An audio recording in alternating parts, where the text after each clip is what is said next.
Hello, welcome to Sumo biology online classes.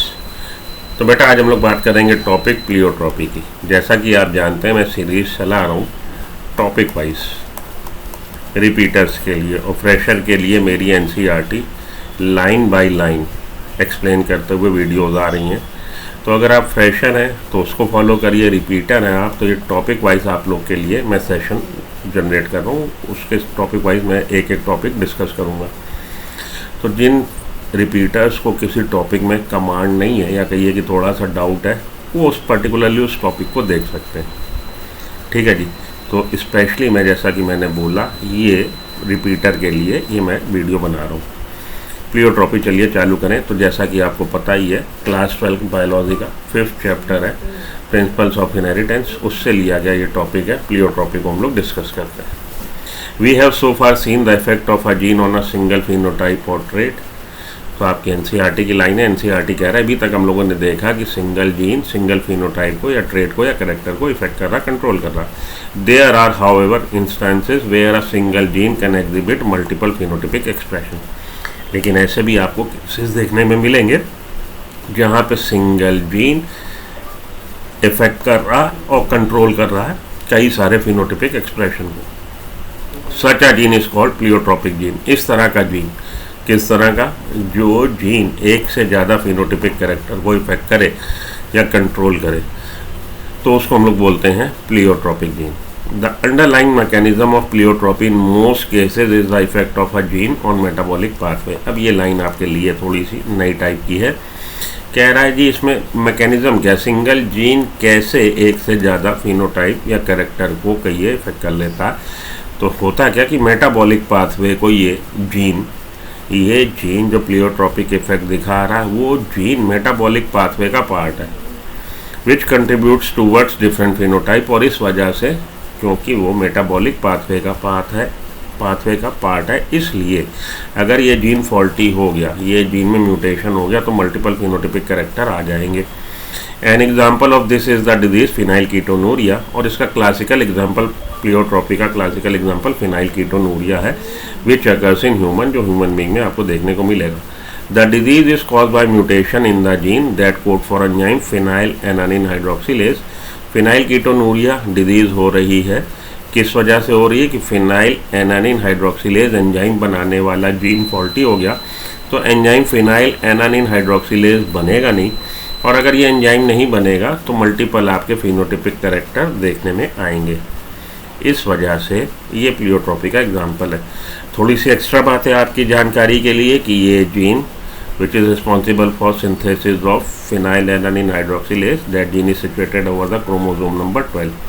Chromosome number 12 पे होता है, और ये ऑटोसोमल रिसेसिव ट्रेट है। मतलब जो होमोजाइगस रिसेसिव इंडिविजुअल होंगे उन्हीं में ये डिजीज़ देखने को मिलेगी। तो हम लोग इसको इस तरह से रिप्रेजेंट कर देते हैं होमोजाइगस रिसेसिव कंडीशन को, ऑटोसोमल रिसेसिव ट्रेट है। अब 2-3 बातें स्लाइड में है जिसको आपको, एक तो मेटाबॉलिक पाथवे क्या होता है, मेटाबॉलिक पाथवे में अगर जीन है, पार्ट है, तो वो जीन अगर फॉल्टी हुआ तो मल्टीपल फिनोटाइप कैरेक्टर कैसे आ जाते हैं, इफेक्ट कैसे आ जाते हैं, इसको हम लोग थोड़ा डिटेल में पढ़ते हैं।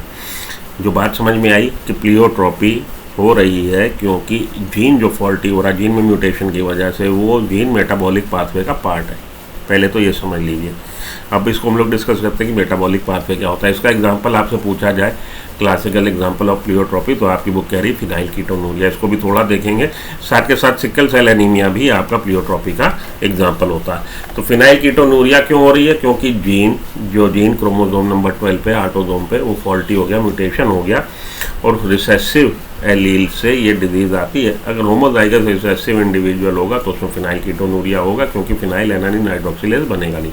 उससे क्या इफेक्ट आएंगे वो भी हम लोग अगली स्लाइड में देखते हैं। पहले तो ये समझिए कि मेटाबॉलिक पाथवे होता क्या है। बायोकेमिस्ट्री में, बायोकेमिस्ट्री आप समझते हैं, chemistry related to bio means life, मतलब केमिस्ट्री, सेल्स में जो हम लोग पढ़ रहे हैं केमिकल रिएक्शंस, बायोकेमिस्ट्री।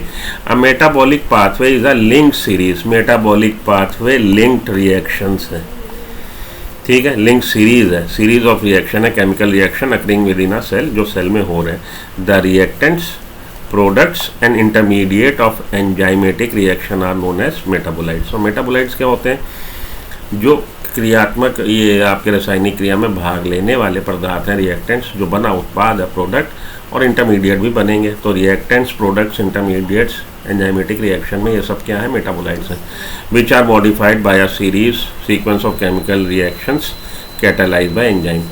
और आप जानते हैं कि बायोलॉजी में आपने पढ़ा होगा कि सेल में हर होने वाली केमिकल रिएक्शन कैसी रिएक्शन है, मेटाबॉलिक रिएक्शन है, और उसमें एंजाइम का रोल होता ही होता है। उसमें एंजाइम का रोल होगा, कैटालाइज बाय एंजाइम होगी।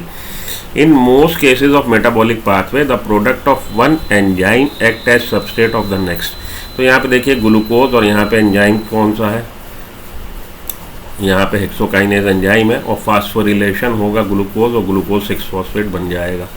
अब ये जो बना प्रोडक्ट लिंक रिएक्शन है, ए केमिकल रिएक्शन से ग्लूकोज का कन्वर्जन हो गया ग्लूकोज 6-फॉस्फेट में, और अगले केमिकल रिएक्शन के लिए जो प्रोडक्ट है वो रिएक्टेंट की तरह काम करेगा।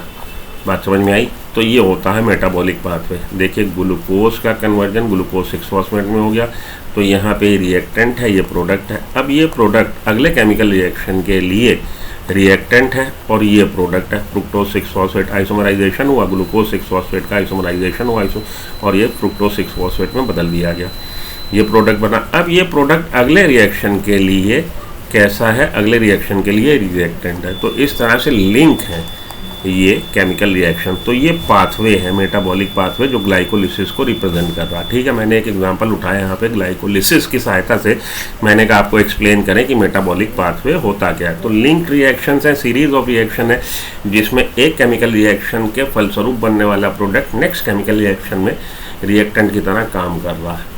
तो ये link series of chemical reaction है अकरिंग इनसाइड अ सेल। अब अगर यहाँ पे हेक्सोकाइनेज एंजाइम ना बने, हेक्सोकाइनेज एंजाइम नहीं बनेगा, तो ग्लूकोज का कन्वर्जन ग्लूकोज 6-फॉस्फेट में नहीं होगा। जब ग्लूकोज 6-फॉस्फेट में ही नहीं कन्वर्ट हुआ ग्लूकोज, तो इसका आइसोमराइजेशन कैसे होगा, फ्रुक्टोज 6-फॉस्फेट भी नहीं बनेगा।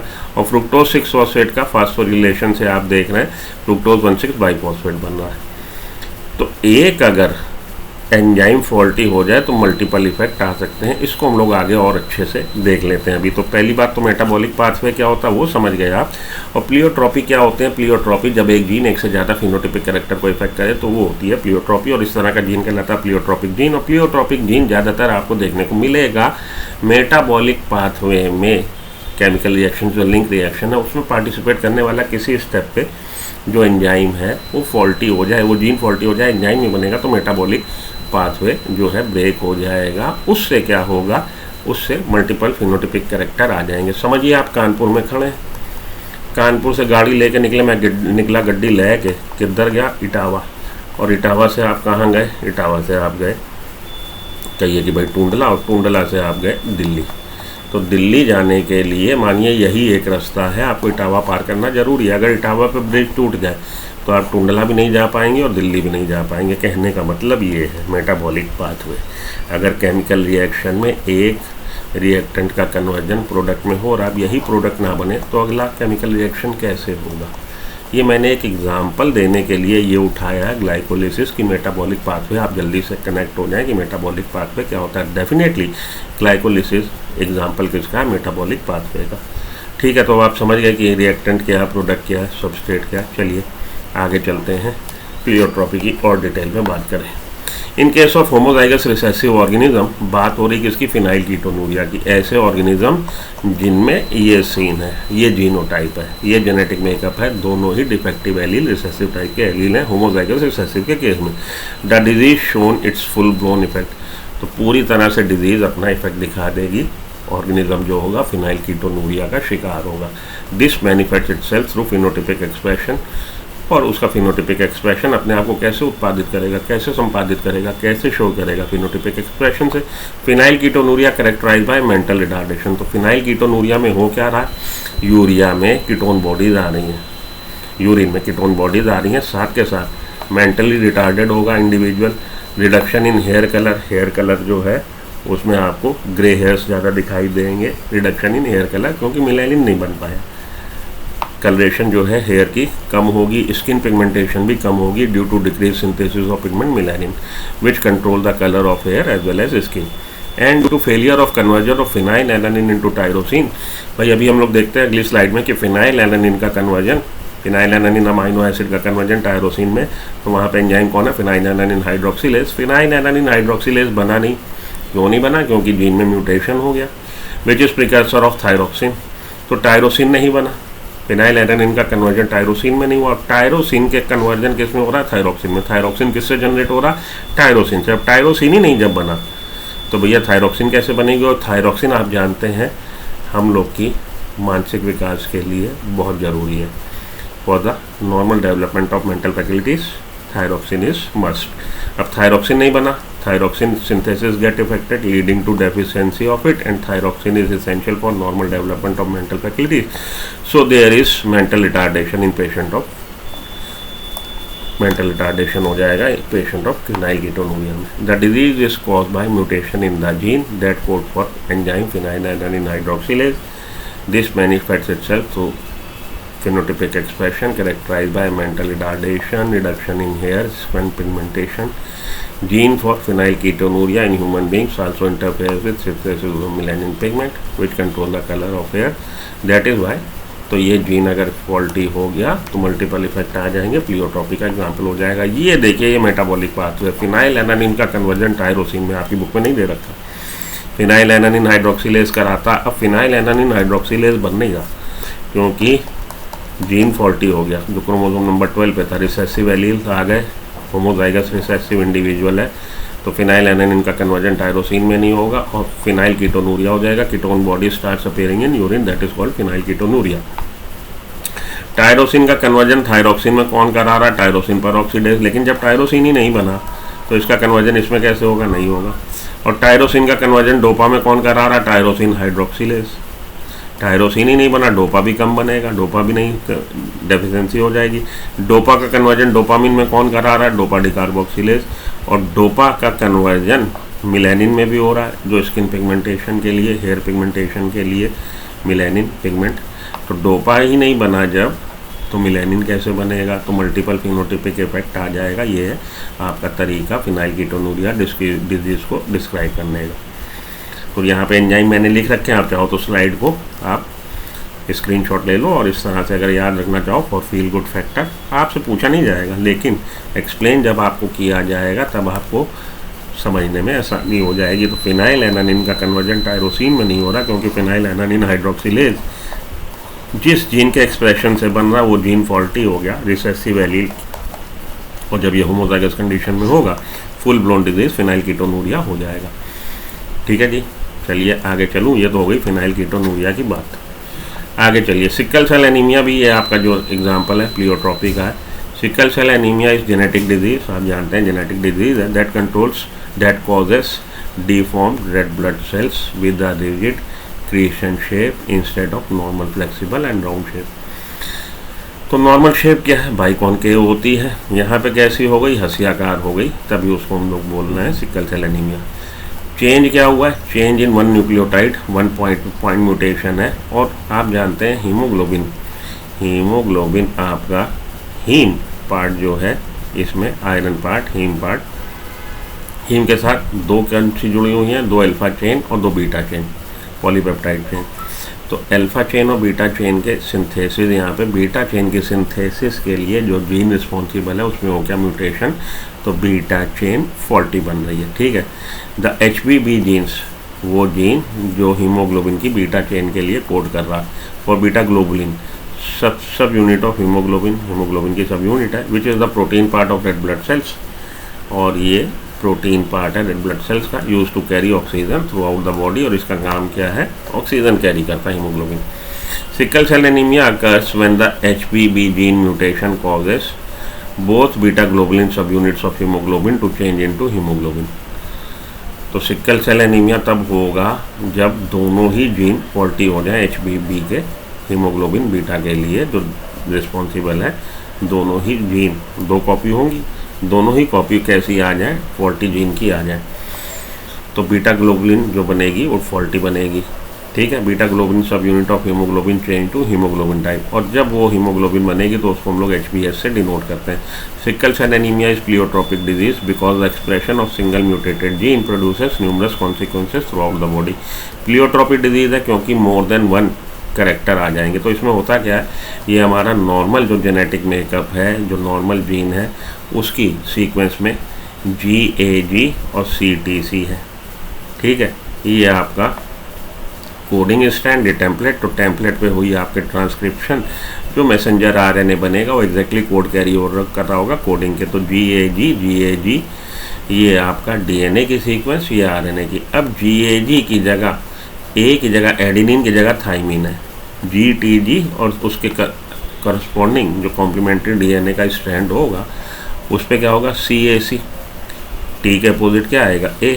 अब इस पे जब टेम्पलेट पे जब सिंथेसिस होगी मैसेंजर RNA की, ट्रांसक्रिप्शन हुआ, तो कोड क्या आएंगे, एग्जैक्टली कोडिंग स्ट्रैंड के GU। अब थाइमिन को आप जानते हैं रिप्लेस कौन कर देता है, थाइमिन। जहाँ जहाँ थाइमिन आना चाहिए DNA में, RNA में, वहाँ क्या आ जाएगा, यूरेसिल। तो GUG आ गया।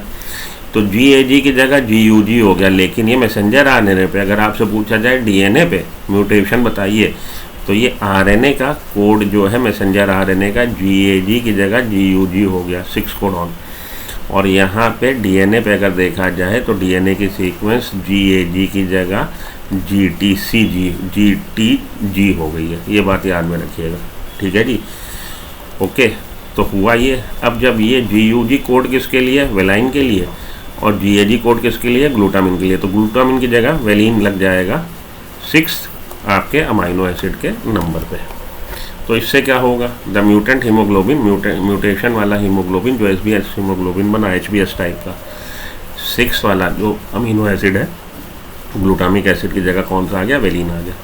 The muted haemoglobin forms polymer, ये पॉलीमराइजेशन कर देगा, पॉलीमर बना देगा, and clumps together causing the deoxygenated sickle red blood cells to assume the disfigured sickle shape। और जैसे ही ऑक्सीजन का डिप्लीशन हुआ, ऑक्सीजन की डिमांड बढ़ी, ये सिक्कल शेप ले लेगा, पॉलीमर बना देगा, क्लैम्प टुगेदर हो जाएगा, थक्के बना देगा। As a result the cells are inflexible, cells जो होंगी इनफ्लेक्सिबल होंगी, cannot easily flow through blood vessels, और उनका ब्लड वेसल्स से निकलना इनफ्लेक्सिबल होने की वजह से दिक्कत होगी, जिससे कि सेल्स का लाइफ स्पैन कम हो जाएगा, एनीमिया हो जाएगा। Increasing the risk of blood clot, साथ के साथ ब्लड क्लॉटिंग हो रही है, ब्लड क्लॉटिंग का रिस्क बढ़ा, possibly depriving vital organs of oxygen, और वाइटल ऑर्गन को ऑक्सीजन की लेस सप्लाई होगी। Some complications associated with sickle cell anaemia include, तो हमने बोला मल्टीपल फिनोटिपिक इफेक्ट आ रहे हैं। सिकल सेल एनीमिया तो हो ही रहा, साथ के साथ डैमेज ऑर्गन है, पेन है, स्ट्रोक्स का चांस बढ़ जाएगा, high blood pressure, loss of vision, ये सब भी हो सकता है। तो मल्टीपल फिनोटिपिक इफेक्ट आ रहे हैं, इसलिए सिकल सेल एनीमिया भी आपका एग्जांपल है प्लियोट्रॉपी का। Sickle red blood sales also have a short and life span 17। आप जानते हैं नॉर्मल RBC का लाइफ स्पैन 120 डेज है, इसका लाइफ स्पैन 17 डेज है ओनली, डाइज प्रीमेच्योरली, और ये जल्दी मर जाएगी। इस वजह से क्या होगा, एनीमिक हो जाएगा patient. Sickle cell anaemia is an example of, आपका आंसर क्या होगा, प्लियोट्रॉपी। कुछ क्वेश्चन लगा लेते हैं प्लियोट्रॉपी से रिलेटेड। आपको मेरे ख्याल से सिकल सेल एनीमिया भी मैंने इस लेक्चर में कवर कर दिया है, फिनाइल कीटोनूरिया भी कवर कर दिया, प्लियोट्रॉपी को भी कवर कर दिया। तो लेक्चर अगर आप आखिरी तक आ गए, अगर आपने 18 मिनट दिए हैं, तो आपके लिए मैं समझता हूँ हेल्पफुल होने वाला। प्लियोट्रॉपिक जीन कौन सा है, वो जीन जो more than one phenotypic character को गवर्न करे। ये तो हम कहेंगे controls are trait only in combination is express only in primitive, controls multiple trait, answer हो जाएगा आपका controls multiple trait in an individual. Which of the following is an example of pleiotropy, haemophilia, thalassaemia, sickle cell anaemia. तो अगर आपसे थोड़ा सा twisted पूछेगा, ये क्वेश्चन देगा, आसान सा पूछेगा, विच of the following is the classical example of pleiotropy, तब आपको फिनाइल कीटोनूरिया यहाँ पे दे रखा होगा, अगर वो हलवा टाइप का क्वेश्चन आपको देगा। When one gene is responsible for affecting more than one characteristic, this phenomenon is known as, इसको हम लोग क्या बोलेंगे, प्लियोट्रॉपी बोलेंगे। ठीक है जी, आगे चलिए। अब ये देखिए नीट 2020 में क्वेश्चन आया था, मैं इस द कॉलम। डोमिनेंस क्या है, कोडोमिनेंस क्या है, प्लियोट्रॉपी क्या है, पॉलीजेनिक। पॉलीजेनिक इनहेरिटेंस होता है जब एक करेक्टर को एक से ज़्यादा जीन गवर्न करें। प्लियोट्रॉपी क्या है, pleiotropy single gene influences many character. Dominance और कोडोमिनेंस क्या है, in a heterozygous organism only one allele express itself, ये हो जाएगा डोमिनेंस। और कोडोमिनेंस में both allele express themselves fully. ठीक है जी, तो ये हम लोग अलग से पढ़ेंगे, कोडोमिनेंस एंड कंप्लीट डोमिनेंस, उसके लिए भी मैं वीडियो डालूंगा, और टेस्ट क्रॉस बैक क्रॉस के लिए भी वीडियो डालूंगा आपके लिए जल्दी। तो आज के लिए इतना काफ़ी, मेनली था प्लियोट्रॉपी जिसको हम लोगों ने डिटेल में डिस्कस किया। उम्मीद करता हूँ सेशन पसंद आया होगा। अगर पसंद आया वीडियो को लाइक कर दीजिए, चैनल को सब्सक्राइब कर लीजिए, ताकि इसी तरह की और वीडियोस आपको टॉपिक रिलेटेड मिलती रहें आपकी प्रिपरेशन के लिए। मिलता हूँ ब्रेक के बाद। Good luck, goodbye, have a nice day, thank you.